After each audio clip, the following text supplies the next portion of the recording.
Caridade para com os criminosos. Elizabeth de França, Havre, 1862. A verdadeira caridade é um dos mais sublimes ensinamentos que Deus deu ao mundo por Jesus, e deve existir entre os autênticos discípulos de sua doutrina uma completa fraternidade. Deveis amar os infelizes e os criminosos como criaturas de Deus, aos quais o perdão e a misericórdia serão dados, desde que se arrependam, como também a vós mesmos pelas faltas que cometeis contra a sua lei. Imaginai que sois mais repreensíveis, mais culpados que aqueles aos quais recusais o perdão e a compaixão, pois, muitas vezes, eles não conhecem a Deus como vós, e por essa razão, menos se exigirá.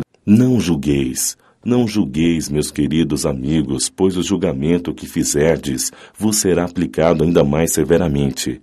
E tendes necessidade de indulgência para as faltas que cometeis com frequência. Não sabeis que há muitas ações que são crimes aos olhos do Deus de pureza e que o mundo não as considera sequer como faltas leves? A verdadeira caridade não está apenas na esmola que dais, nem mesmo nas palavras de consolação que lhe acrescentais.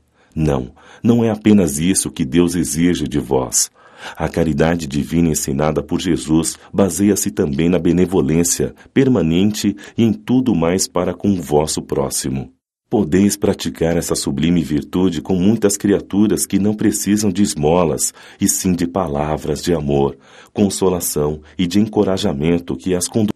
Os tempos estão próximos, volto a dizer, em que a grande fraternidade reinará neste globo. A lei do Cristo é a que regerá os homens, será a moderação e a esperança, e conduzirá as almas às moradas bem-aventuradas. Amai-vos, portanto, como os filhos do mesmo Pai. Não façais distinção entre vós, pois Deus quer que todos sejam iguais. Não desprezeis a ninguém. A presença de criminosos encarnados entre vós é um meio de que Deus se utiliza para que as más ações deles vos mostrem lições e ensinamentos.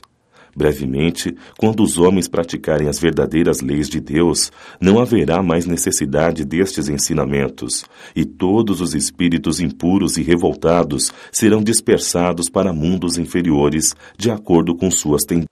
Deveis aos criminosos de quem falo o socorro de vossas preces. Esta é a verdadeira caridade. Não vos cabe dizer de um criminoso: é um miserável, é preciso eliminá-lo da terra. A morte que lhe é imposta é muito suave para um ser dessa espécie. Não é assim que deveis falar. Observai Jesus, vosso modelo. Que diria ele se viste este infeliz ao seu lado? O lamentaria? O consideraria como um doente miserável e lhe estenderia a mão? Em verdade, não podeis fazer isso, mas ao menos podeis orar por ele e dar assistência ao seu espírito durante os poucos instantes que ainda deva passar em vossa terra. Lamennais, Paris, 1862. Um homem corre perigo de morte. Para salvá-lo, é preciso arriscar a nossa própria vida. Sabe-se que aquele homem é um malfeitor e que, se escapar, poderá cometer novos crimes.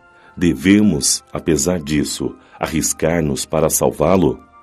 Esta é uma questão muito importante e que naturalmente pode ocorrer.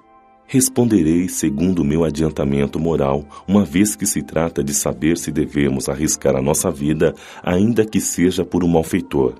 O devotamento é cego.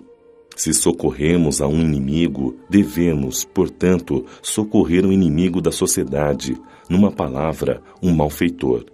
Acreditais que é apenas a morte que se vai arrancar esse infeliz? É, talvez, toda a sua vida passada. Pensai que, nesses rápidos instantes em que se acabam os últimos minutos de vida, o homem perdido revê sua vida passada, ou melhor, ele se ergue diante dele.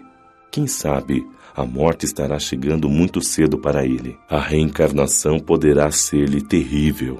Coragem, portanto, homens, vós a quem a ciência espírita esclareceu, socorrei-o, arrancai-o a sua condenação, e então talvez esse homem, que morreria vos insultando, se lançará em vossos braços.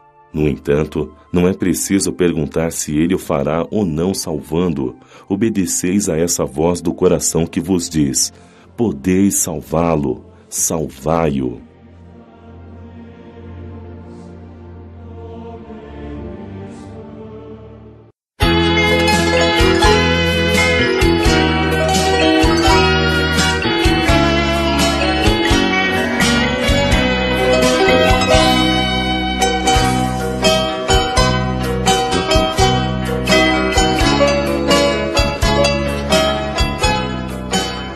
Caridade para com os criminosos.